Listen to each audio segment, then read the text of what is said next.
그다음에 이제 여기서부터 이제 재는 아까도 얘기했지만 고온, 과습, 폭우 여러 가지 이게 폭우 피해가 이제 과거에 발생했던 여러 지역들인데 특히 습해 피해 콩에서는 가장 습해 피해에 심각한 영향을 줄 때가 언제냐? 그때가 바로 개화기 때입니다. 꽃필 때에. 그래서 이때에 과습 피해를 받으면 수량이 다른 때보다도 현저하게 더 감소가 돼요. 이렇게. 그래서 꽃필 때는 특히 배수관을 철저히 잘해주고 꽃필 때뿐만 아니라 어느 시기나 물 관리를 철저히 해주고 이렇게 낮은 부분이 있으면은 어떤 부분이라도 물꼬를 터져서 배수가 되게끔 해주죠. 콩이 안 났지 않습니까? 그래서 평평히 잘 고르란다는 거예요. 전체적으로. 여기 보면은 그러고 나서 이제 이 사이는 비가 와도 과거처럼 장마져서 쭉 거니 막 하루에 뭐 10mm 이내씩 오는 게 아니고 50mm 이상 막 시간당 그렇게 나올 때도 있잖아요. 그 폭우가 내린다 이 말이죠. 폭우 내리면은 특히 여러분들 지역도 그런 영향이 이런 우려가 큽니다.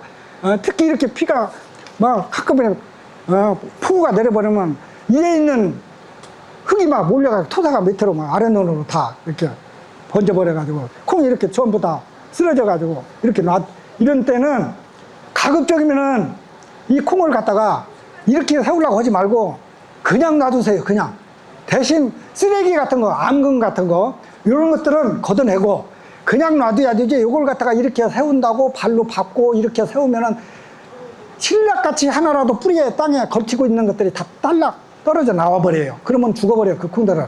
그러니까 건들지 마세요. 쓰레기 같은 거만 걷어내고 그렇게 놔두면은 나중에 보면은 뿌리 하나라도 땅에 걸치고 있으면은 나중에 뿌리가 다시 다 이렇게 발생을 해가지고 기역자로 이렇게 크다가 여기 위에 서버려요. 어느 정도 시기가 되면. 그래서 여기서 꽃이 다 핍니다. 그래서 그냥 놔둬야 되지 이걸 갖다가 이렇게 세우려고 막 밭에 들어가서 막 하면 안 돼요. 앙금 같은 것만 걷어내자. 그 다음에 이제 집중풀에서 침수됐을 때에 과습피해가 계속 지어진다면은 아까도 얘기했지만은 뿌리가 다 썩어버리니까 활력이 상실되어 버리죠. 키가 안 커. 땅에 붙어 있어요. 살았다 하더라도. 남들은 다 크고 있는데 안전한 데서는, 적습인 데서는. 그런데 과습인 데서는 뿌리가 썩어버리니까 옆에서는 계속 콩이 성장하려고 뿌리가 활짝 하려고 그래요. 그렇지만은 늦어 이미 그때는 시기가. 그러면은 늦게 그런 콩들은 대부분이 키가 작아. 예? 남들은 어느 정도 무릎 위에 다 컸는데 그러면 키가 작은 것들은 그렇다고 꼬투리가 조금밖에 안 달리냐. 꼬투리도 한 3, 40개가 달릴 수가 있어요. 키가 작더라도. 그런데 아래 땅바닥에 붙어 있는 꼬투리가 거기다 달려버리면 나중에 수확기 때 수확할 때 보면은 다 잘려나가 버린다니까요. 그래서 콩을 어느 정도 키워야 돼요. 그러려면은 이렇게 수분이 과수분 조건을 만들지 말아야 된다. 그리고 무엇보다도 그렇게 되면 양분 흡수도 져야 되고 꼬투리 수 뭐 여러 가지 알수 이런 것들이 저해받아 가지고 결과적으로 수량이 형편없게 된다. 그런 상황이에요. 그리고 과습되지 않더라고. 어떤 방법이든 빨리 여기 보면은 대책이 그거예요. 농구르기 처음부터 자르자. 아까도 계속 제가 강조한 얘기예요. 그 다음에 배수로 잡초, 배수로에 여러 가지 막 풀 같은 거에 쌓이고 그러면 안 되죠. 그리고 중간중간에 비만이 와가지고 배수가 막혀버리면 또 안 되죠. 물 빠짐이 둔하기 때문에. 그래서 그때그때에 쌓인 토양 철저히 잘 관리를 잘하고 고인물 배수 철저히 대한 후에는 반드시 요소 0.5%짜리나 4종 복비 이걸 갖다가 연면 시비하는 거예요. 이거 같이 뿌려줘야 돼요. 그래야 빨리 회복됩니다. 요때 가장 요소 뿌릴 때 연면 시비할 때 중요한 성분 하나가 인산이 함유돼야 돼요. 요때 인산은 아까도 얘기했지만은 뿌리를 활착시키는 그런 역할을 해요. 빨리 습해 받았을 때. 그래서 인산을 처리하고 그러고 나서 요소 같은 거 0.5%를 뿌리는데 아이고 요소 0.5%가 없는데 오세요. 여러분 왜 없어요? 집에 가면 요소 다 있잖아요. 요소 갖다 놓은 거 있죠? 0.5% 어떻게 만들어요? 20리터에다가 100g 요소 100g 달아가지고 넣으면 그게 0.5%입니다. 예? 0.5 내기 1%까지도 괜찮아요. 연면 시비할 때. 그러면은 1%짜리는 200g 넣으면 돼요. 20리터에. 20리터에 200g. 그렇게 해놓으면 그게 1%예요. 0.5%는 100g만 넣으면 되고. 그렇게 해서 그렇게 녹여가지고 뿌리면은 좋아요. 이런 것들은 뭐도 좋냐? 가물었을 때 이따도 나오겠지만은, 가물을 때 가뭄도 또 안 타게 해줘요. 이게 습해 받을 때 빨리 회복도 시키지만은, 가뭄이 심각하게 받을 때는 요소율 연면시비 해주면 충분히 가뭄을 해갈시켜 줄 수 있어요. 한 일주일간은 견디긴 해요. 그런 역할에 요소가 아주 중요해요. 식물체의 어떤 심각한 어떤 기상 재해를 받았을 때, 그때는 요소 연면 0.5 내기 1%짜리를 반드시 시용한다. 특히 습해 받을 때는 거기다가 사종 복빈 인산이 함유된 비료를 같이 시용하자. 그때 인산과 또 한 가지 붕소가 결합 함유된 그런 영양제가 있어요. 붕소는 무슨 역할을 하느냐? 다른 영양분을 잘 빨아들이게 도와주는 역할을 해요. 붕소가 부족하면은 요소가 제대로, 아니면 인산이 제대로 식물체에 흡수되는데 그게 그 역할을 못해요. 그러나 붕소가 같이 넣어주면 붕소는 촉진해주는 역할을 하는 거예요. 그런 영양분들을 우리가 연면시비제로 쓰면 좋겠다. 그 다음에 요새 이제 파종 후에 침수 되면은 발화율이 그렇게 불량하게 되는데 왜 그러느냐? 자, 파종하게 침수되지 않도록 하자.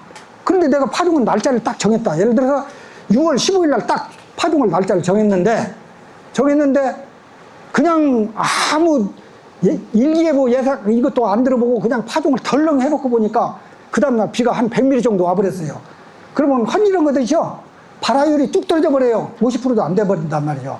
그래서 반드시 내가 파종한 날짜에는 앞뒤로 파종하기 전에 3일간, 파종하고 후에 3일간을 일기예보를 들어봐야 돼요. 그래서 파종하기 전에 50mm 정도 온다고 하더라. 50mm 전후는 상관없어요. 어느 시기나. 파종하고 난 후에나 파종하기 전에나. 그런데 100mm 이상에 온다고 하더라. 그럴 때는 파종하기 전이나 파종하고 후에나 파종하면 안 된다.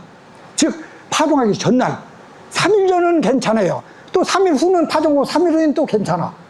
3일까지 파종하기 전으로 3일간은 반드시 비가 100mm 이상 온다고 할 때는 파종하면은 헌일이다. 특히 파종해 놓고 나서 재파종하려고 하면은 더 힘들어요. 파종 안 한 것만 또 못해요. 그렇죠? 그러니까 항상 일기예보를 들어보고 파종하는 날짜를 그날 파종할 건가 결정을 해라 이거예요. 바로 이게 바로 그 데이터입니다. 이게. 그 다음에 이제 꽃필 때나 콩알 여물 시기에 만일에 침수됐다, 비가 왕창 폭우가 내려가지고 물이 고있다 그러면은 맑은 물인 상태에서는 2일 이내에 빨리, 예를 들어서 콩알 여물 시기나 이전에 이렇게 침수됐을 때는 맑은 물이 있을 때는 빨리 물 빼내면은 수량이 10% 정도밖에 감소가 안 되는데, 흙탕물인 상태에서 계속 2일 이상으로 놔뒀다 그러면은 이런 현상으로 이렇게 변화되어 버리는 거예요. 24시간 있을 때는 31%가 감량이 되는데 이틀 이상을 놔뒀다 그러면은 3분의 2 이상이 수량이 형편없이 다 녹아버린다 이 말이죠. 여기 보면은 바로 그거예요. 이건 전혀 피해를 안 받은 거, 침수 안 받은 거. 이건 24시간 피해 받은 거. 이쪽으로 갈수록 다시 회복된다 하더라도 이 정도밖에 안 돼요. 그러면 이 정도 될 것은 나중에 수확할 때 보면 이 정도 다 잘려버리거든요. 거의 수확을 못할 형편이 돼요. 그러니까 항상 침수되면은 어떤 방법이라도 24시간 이내에 배수시키는 것이 무엇보다도 중요하다. 그 다음에 이제 또 중요한 것은 우리가 콩을 재배하는 동안에 지난해는 다행히 태풍, 강풍이 별로 안 불었어요. 그런데 지난해에 강풍이 어느 경우에 한번 불었는거니 비가 올 때는 일반적으로 비 안 오다가 요새는 폭우로 내리려고 보면은 막 한번 태풍처럼 싹 불어닥칠 경우가 있어요. 그렇죠? 네? 제가 지난해에 아까도 얘기했지만은 제가 담당했던 오산 한우영농조합 법인에 2배로 요소비를 처리했던 데가 그때 태풍도 지난해는 거의 없었어요. 그런데 요게 꽃피기 직전에 그때 비가 한번 왕창 한번 와버렸어요. 폭우가. 그때 비가 올 때 막 비가 오기 위해서 바람이 막 밀고 들어오죠. 일반적으로 비 오기 전에는. 그 시기에 바람 불고 나서 그 다음 날 가서 봤더니 비료를 아까도 얘기한 15kg 2배로 준 데는 다 쓰러져 버린 거야. 그러나 정량만 준 데는 하나도 안 쓰러졌어요. 그래서 이 강풍, 태풍 이런 것들은 그동안 콩 꼬투리가 달렸던 것도 태풍이나 강풍을 맞아가지고 약간이라도 도복됐다, 쓰러졌다 하면은 다 떨어져 버립니다. 떨어져 버려요. 이게 바로 그 사진이에요. 밑에 콩 안 달렸죠? 위에만 조금 달렸어. 위에까지도 심하게 든 게. 근데 약간 덜 쓰러지는데, 여기는 위에 것은 그래도 햇빛 받은 데는 달렸어요. 밑에 것은 하나도 없어요. 태풍 받으면 이 꼴이에요. 예? 강풍이나. 즉 왜 그러냐, 왜 이런 현상이 벌어져. 요게 처음부터 이렇게 안 달린 건 아니에요. 다 달렸어요. 처음에는 달렸는데, 달린 것들이 광합성이, 아까도 얘기했죠. 광합성 작용을 못 하니까, 햇빛을 못 받으니까 밑에 있는 것들이 다 떨어져 버린 거야. 그리고 밑에는 과수분 상태가 되고 땅에 누우니까. 그래서 다 떨어져 가지고 이렇게 형편없는 꼴이 돼요. 그러면은 이걸 어떻게 예방을 하느냐. 아까 순지리기를 했어야 하는데 순지리를 못 했더니 내 콩밭에 가서 내일 막 태풍이 강풍이 분다고 하더라. 그러면은 논 전체를 한번 둘러보고, 아, 저기가 더 크게 보이네. 저기도 그러고. 그러면 그렇게 크게 보이는 데만 가서 예측해 가지고 그런 데만 잘라요. 논 전체 여기는 노동력이 많이 필요하니까. 그래서 부분적으로 콩밭에 쓰러질 우려가 있는 큰 콩들만 잘라줘. 잘라줄 때는, 그때는 순지르기라고 안 해요. 이때는 잎지르기라고 해요. 잎지르기. 잎만 예측이 가지고 가서 한 식물체당 한 2개씩만 이렇게 잘라주면 돼요. 이파리 2개, 이파리 3개짜리인데 이렇게 2개가 있으면 그 2개만 이렇게 잘라주고도 나머지 있는 이파리 가지고 광합성인데 크게 지장이 없어요. 수량 없는데. 그렇게 잘라주면은 대개 쓰러지는 그 콩들의 콩잎을 보면은, 요것이 이렇게 큰 놈을 갖다가 이렇게 제껴 보면은 그 콩잎이 땅에 닿습니다. 다시 땅이 닿는 것은 쓰러질 염려가 있는 것들이에요. 꺾어서 보면은 그 위치에서 그만치 길어요. 그러니까 거기에 바람 불고 물방울이 거기에 묻으면은 무거워가지고 쓰러져 버릴 거예요. 그래서 벼 같은 경우는 일률적으로 이렇게 쓰러지는데 콩은 부분적으로 이렇게 쓰러져요. 그래서 부분적으로 쓰러진, 여기 봐보세요. 이렇게 부분적으로 쓰러졌잖아. 요걸 갖다가 관찰해보니까 이렇게 이런 현상이더라, 이 말이죠. 그래서 이렇게 안 만들려면 아까 상부 2옆 정도, 2이파리대로 순지기를 해주자. 잎지르기를. 잎만 잘라주면은 요 현상을 최소화시킬 수가 있다. 그래서 이렇게 강풍 때도 우리가 충분히 대책을 세울 수 있는 하나의 방안들이에요. 그 다음에 이제 가물었을 때, 파종기에 어느 시기나 가물을 때는 물을 대주자. 아까도 지난해 다수하겠던 그 동가 초기에 물이 적습인데도 콩이 발아드는데 지장 없을 것 같은데도 물을 대줄까요? 그래서 대주지, 안 대줘도 될걸 그랬는데 결국은 대줬어요. 왜? 대주니까 발아야 훨씬 빨라. 그때 고온인 상태가 되니까 빨리 논이 더 말라버리는 거예요. 파종해놓고도요. 예? 고온이 요새처럼 고온되었을 때는 금방 말라버리는 거예요. 그러니까 발하는데 지장이 있어. 그러니까 그때 물을 대주니까 훨씬 더 빠르더라, 이 말이죠. 마찬가지로 어느 시기나 초창기 파종했을 때부터 과습허작 이렇게 건조했을 때는 무조건 물을 대주자. 특히 일본 같은 경우는 발하고 나서 롤러로 눌러줘요. 눌러줘. 한번 푹하니. 왜 그러니 푸석푸석 수분이 더 많이 날아가니까. 그래서 수분이 모서간 현상에서 이렇게 빨아 올라오라고 이렇게 해서 발하는 데에 지장을 초래하지 않도록 이렇게 해준단 말이에요. 그래서 어떤 방법이든지 건졌을 때는 물을 대주자. 물을 대준데 어떤 물을 갖든지 대주되, 특히 물 대줄 때 조심해야 할 것이 하나 있어요. 흐르는 물을 갖다 대줘야 한다. 예? 어디서 흐르면은 논에다 물 대려고 벼논에다가 물이 흘러줄 것 아니에요? 그러면 그런 물을 갖다 대줘야 되지, 어디다 고여있는 물, 이걸 갖다 고여있는 물들은 햇빛에다 온도가 높아지니까 물도 막 온도가 높아져 뜨거져. 그러면 거기에 병원균들이 득실되고 있어요. 그 인체에 있는 병원들이 다 그쪽으로 고이니까, 물이 고이니까 그쪽으로 다 모아들은 거야. 그 물 갖다 물을 대주면은 밭콩이 됐든 논콩이 됐든 무조건 발병을 하는 거예요. 병 걸려요. 그래서 흐르는 물을 대주자, 그거예요. 그래서 흐르는 물이 무엇보다, 그러고 나서 흐르는 물도 없다 할 때는 아까 뭐 어떻게 나왔죠?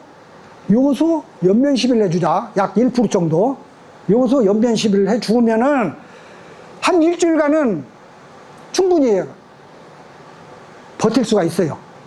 근데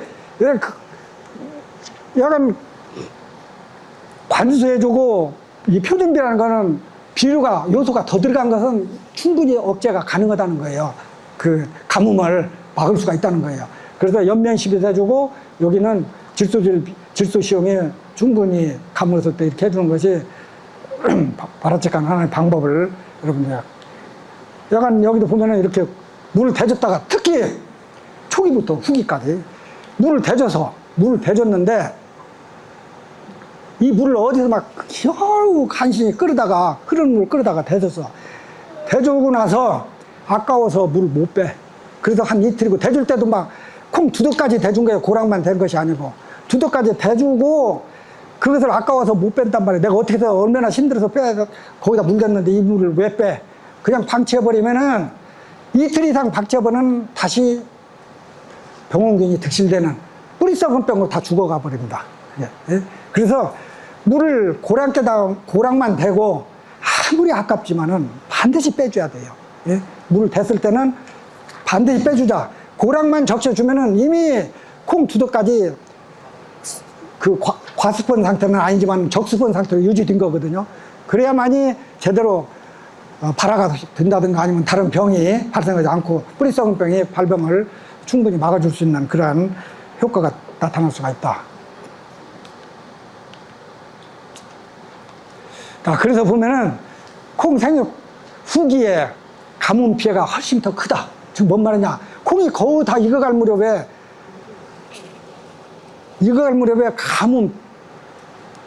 가뭄 피해를 받으면은, 자, 여기 보면은 한 발이 가뭄이다고요. 낙화수, 즉 꽃이 많이 떨어진다. 그 다음에 결엽률, 익는 것이 제대로 안 익는다. 그 다음에 그렇게 되니까 찻깁수 확보에 지장을 초래한다. 그 다음에 생식생장기에 만일 한 발에 영향을 받으면은 이때는 신장의 키가 안 큰다든가 땅에 붙어 있다 이 말이죠. 그 다음에 콩 가지수가 감소된다든가, 그 다음에 찻캡이 지연된다든가, 그 다음에 꼬투리 숫자가 얼마 안 달린다든가, 그 다음에 콩알 크기도 조그마른다든가 이런 영향이 있어요. 생식생장기에. 즉 생식생장기라는 것은 꽃핀 이후로 가뭄 들어오면, 그래서 그 시기가 늦게의 가뭄이 올수록 그 수량 영향은 더 크게 많이 감소될 확률이 큽니다. 그래서 그럴 때는 어떤 방법이고 물을 대줘야 하는 것이 바람직하다. 이걸 여러분들이 반드시 머릿속에 항상. 그래서 어떤 시기든지 가물었을 때는 물을 대주고 바로 빼주는 거. 그 역할이, 이렇게 가물었을 때도 물을 대주지, 여기 보면은 여러 데다가 제가 이제 밭콩인데 이건 제 텃밭 옆에다가 한 800평이 있어갖고 이걸 콩을 재배한 건데 이 정도 가물었어요. 2년, 3년 전에. 가물어서 콩이 다 이파리가 이렇게 커서 이걸 갖다가 이렇게 수분쿨로 돌렸다고요. 돌려가지고 나중에 수확해서 보니까 콩알은 다 굵직거 커. 근데 전부 이 병이 걸렸어요. 왜 그랬을까? 아까 자반병균, 이 자반병균은 고온 다습한 조건 하에서는 이 병이 많이 발병을 하게 됩니다. 다 익은 상태 하에서도. 그래서 이런 상황에 처했을 때는, 가물었을 때는 스프링클러로 한낮에 돌리면은 이 병이 많이 발병을 해요. 그래서 이 스프링클러는 밤에는 돌려도 되지만은 낮에 같은 경우는 고랑에다가만 물 빼주는 것이 그래도 효과적이에요. 그래서 이 병을, 자반병을 최소화시키려면은 시기도 중요하다. 그러나 언제고 관수해주는 것은 가물었을 때 필수적이다. 특히 논콩하고 밭콩하고 모든 조건을 비료도 똑같이 주고 퇴비도 똑같이 주고 양분 모든 조건이 다 똑같은데 논콩이 밭콩보다 수량이 훨씬 많은 이유가 있어요. 왜 그럴까? 수분 때문에 그래요. 수분. 논콩은 꾸준한 전생기간에 적수분을 유지할 수 있는데 밭콩은 비가 왔을 때는 왕창 비 왔다가 한 3일 지나버리면 가물어버려. 그러면은 생육이 지속적으로 양분 흡수하는데 영향을 끼치는 거야. 그러니까 수량이 줄 수밖에 없어요. 예? 똑같은 양분을 주더라도. 그리고 TV 같은 경우는 밭에도 똑같이 주면은 밭주간에서는 TV 분해가 훨씬 더 빨라. 논보다도. 예? 왜? 산소가 많은 접해있는 상태가 되기 때문에 훨씬 더 빨리 분해가, 미생물 번식이 훨씬 더, 셀루스 분해균이라고 그 균이 막 빨리빨리 번져해가지고 산소가 많이 충분히 가담하니까 분해가 빨라가지고 나중에 양분이 더 빨리 고갈되는 거예요, 밭이. 그러니까 전체적으로 보면은 논콩이 밭콩보다도 수량은 많을 수밖에 없어요. 똑같은 영양분 상태를 똑같이 주고 파종기도 같이 하고 같이 했더라도. 그래서 이런 것을 염두에 두고 박콩 재배하는 것도 물론 중요하지만은 농콩 재배할 때도 여러분들이 박콩보다는 수량이 훨씬 많으니까 안전하게 재배할 수 있도록 이렇게 노력해 주시면 좋겠고요. 그래서 이제 수확하기 전에는 반드시 포장 관리를 어떻게 해야 하냐. 적어도 수확하기 2주 전에 포장을 전부 둘러보고 안 익은 콩들 이런 것들이 있으면은 반드시 뽑아내야 된다. 그리고 잡초 같은 경우 이런 것들도 뽑아내야죠. 잡초 있으면 잡초 씨가 그대로 들어가면 또 안 되죠. 그래서 이런 것도 뽑아내고 안 익은 콩들은 특히 가해 이런 부분에 더 많아요. 이렇게 보면은 똑같은 품종을 심었는데 왜 안 익었을까? 일반적으로 안 익어서 콩이 많이 거기에 많이 달려서 더 안 익었는가 보다. 영양분이 풍부하니까 가서 관찰해 보면은 콩이 안 익은데 지역에 가서 보면 콩 꼬투리가 20개 미만이에요. 다른 콩들은 다 40개, 50개씩 달렸는데 그러니까 안 익는 거야. 예? 콩 꼬투리 숫자가 많아야 빨리 익어요. 그 원인 알겠죠? 왜? 식물체 몸체에 지니고 양분이 꼬투리로 양분이 올라가니까 전이 되니까 예? 익는 것이지. 안 익은 콩들은 10개, 20개 미만으로 달린 것들은 양분을 그대로 식물체에 다 집어넣들 못해. 10개, 20개밖에 안 달렸으니까. 그건 왜 20개밖에 안 달렸을까? 처음부터 안 달렸을까? 그건 아니잖아요.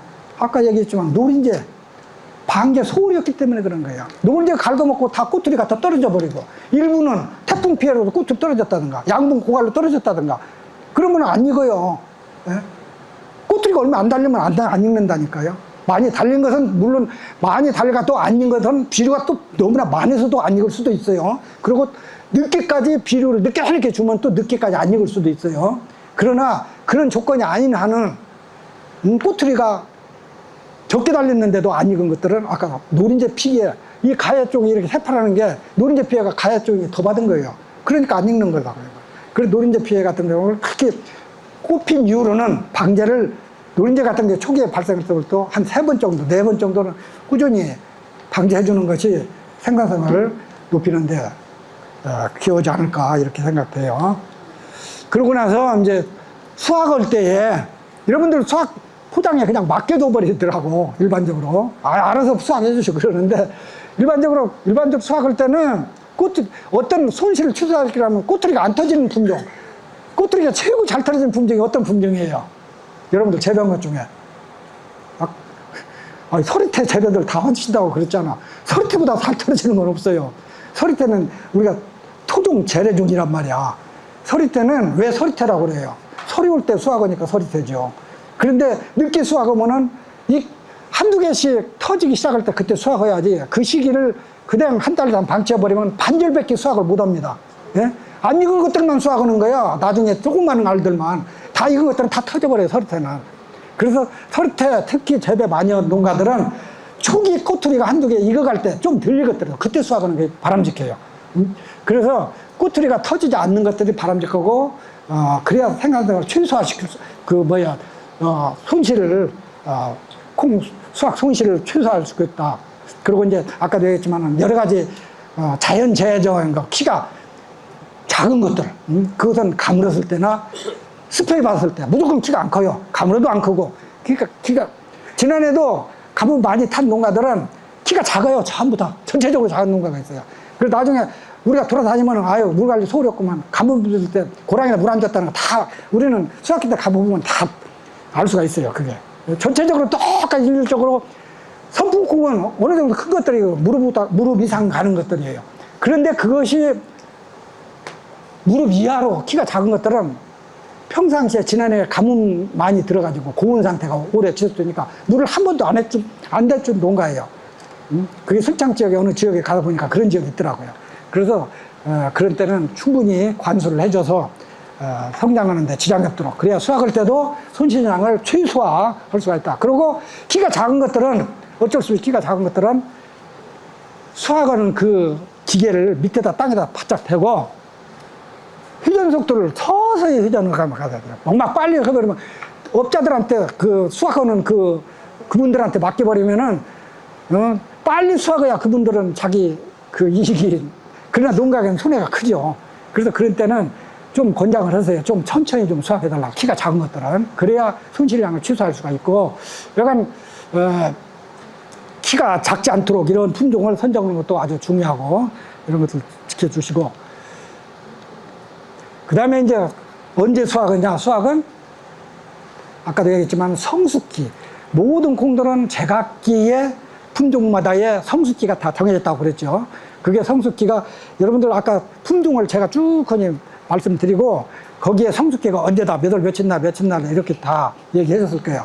예를 들어서 선풍 같은 경우는 10월 19일, 대차는 10월 13일, 청자 5호 같은 경우는 10월 23일. 청자 5호는 더 늦어요. 지난해 청자 5호를 10월 23일 날, 그게 늦은 콩인데 늦게까지 익는데 재파종을 그렇게 했는데도 411kg 나온 것은 지난해 날씨가 도와준 거예요. 일찍 심은 농가들은 고온 피해를 받았고 이 농가는 늦게 심어가 고온 피해를 덜 받았어요. 그러니까 늦게까지도 거기다 대고 서리도 또 10월, 그 이탄 지역의 그 지역은 서리가 11월 10일경인가 왔어요. 그러니까 그때까지 익어버린 거예요. 늦게 심었어도. 그래서 400kg 이상 올리기도 했는데, 약간 어떤 품종이 됐든지 간에 제각기에 성숙기가 있기 때문에 그 성숙기 지나서 약 2주 있다가 수확하는 것이 적기에 수확하는 하나의 방법이에요. 그런데 그 적기를 놓쳐버리고 어느 지역을 가다 보니까 콩은 안 떨어져. 뭐 꼬투리가 탄탄한데 이렇게 해서 한 달까지 놔두는 지역을 봤어요. 그 우리들이 연구한 데이터에 보면은, 조사한 데이터에 보면은 한 달 놔두면은 10 내기 13%가 감소가 됩니다. 즉 뭔 말이냐, 한 달 놔두면은 꼬투리는 안 터지는 품종이라 할지라도 여기 달렸던 그 줄기에서 요것이 탈락돼 버려요. 달랑 그것이 간신히 하나의 꼬투리가 거기에 달려있거든. 그 달린 부분이 삭아가지고 한 달 정도 되면 거의 떨어진다고 그래요. 그러니까 한 10%가 감량이 나오더라 이 말이죠. 그래서 12월 달까지 놔두면 안 된다 그거예요. 그래서 약간 늦게 놔두면은 여기 있는 바와 같이 수확기에 놓쳐서 탄립에 대한 손실, 떨어져 나간다. 또한 미라병이나 자반병이 많이 발병을 해가지고 생산성에도 품질에도 큰 영향을 끼치기 때문에 적기에 수확하는 것이 무엇보다도 바람직하다. 늦게 수확하면 이런 병들이 이렇게 걸린다는 거죠. 그래서 지금까지 제가 설명드린 것을 전체적으로 이렇게 요약해가지고 여러분들에게 제공을 해드렸으니까 뒤에 앞 페이지를 이해가 못 되면 요 내용만이라도 적어도 오늘 교육 받은 것 중에 요것만은 이해를 해야 돼요. 여기에 최소한 제가 요약해서 놨습니다. 그러니까 이 사항만이라도 반드시 콩 재배를 읽어보시고 여러분들이 콩 재배할 수 있도록, 그래서 다 같이 콩 재배를 해서 풍년을 맞을 수 있는 여러분들이 되기를 바랍니다.